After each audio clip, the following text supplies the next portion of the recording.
ለምሳሌ ያህል ብናነሳ በጉራጌ ዞን ጉንችሬ ማንሳት እንችላለን። በቅርቡ በአክሱም ከ160 በላይ ሙስሊም ሴት ተማሪዎች ከትምህርት ገበታቸው እንዲባረሩ የተደረገበት ሂደት አለ። በዲላ ዩኒቨርሲቲም ችግሩ ተፈጥሮ እንደነበር የሚታወቅ ነው።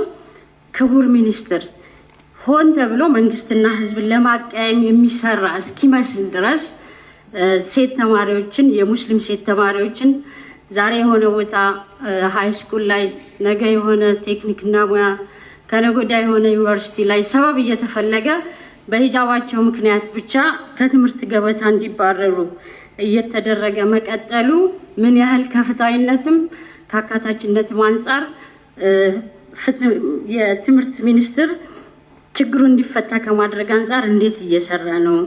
ለምን ይሄ ነገር ግልጽ የሆነ አቅጣጫ ተሰጥቶ ዜጎችን ባላገለለ አካታች በሆነ መልኩ መብታቸውን ባከበረ መልኩ ሴት ተማሪዎች ሂጃባቸውን ለብሶ ሲገቡ ብዙ ሺዎች ይነሳል። ሴኩሪቲ ምን ሊባል ይችላል።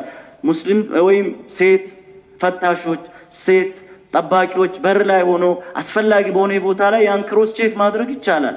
ኢዚ ነው። ንቃብ የለበሱ እኮ የተለያዩ ታላላቅ መንግስት መስሪያ ቤቶችን የሚመሩ አሉ፣ በሀገር ውስጥም በዓለም አቀፍ ደረጃም ማለት ነው።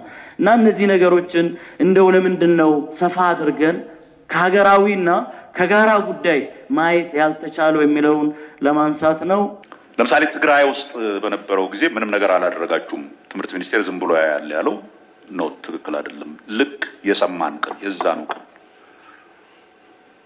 ለፈተና ለ12ኛ ክፍል ፈተና አልተዘጋጁም የተባሉትን በሙሉ የፈተናው ጊዜ ከማለፉ በፊት የሚለው ነበር ጭንቀታቸው። በሙሉ ቁጭ ብሎ የትምህርት ምዘናዎችን እንዲመዘግብ አድርገናል።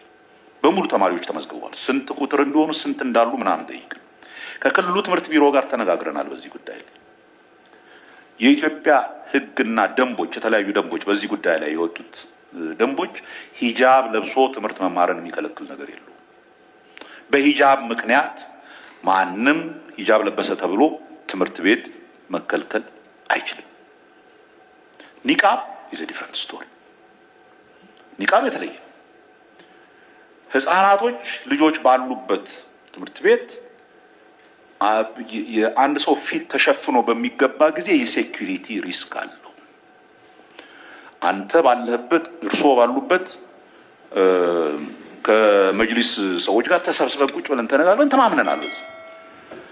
በኒቃብ ላይ የህግ ማስቀየር ካለበት እዚሁ ፓርላማ አምጥታችሁ የምታስቀይሩት ነገር ካለ ማስቀየር ነው እንጂ በየጊዜው ኢሹ የሆነ የግጭት ምንጭ መሆን የለበትም። አሁን ግን ያለውን ሩል ደግሞ ክላሪቲ ይኑረው ብለው ስለጠየቁ ክላሪቲ ሂጃብ የሚባል በምንም ምክንያት የትም ቦታ መከልከል የለበትም።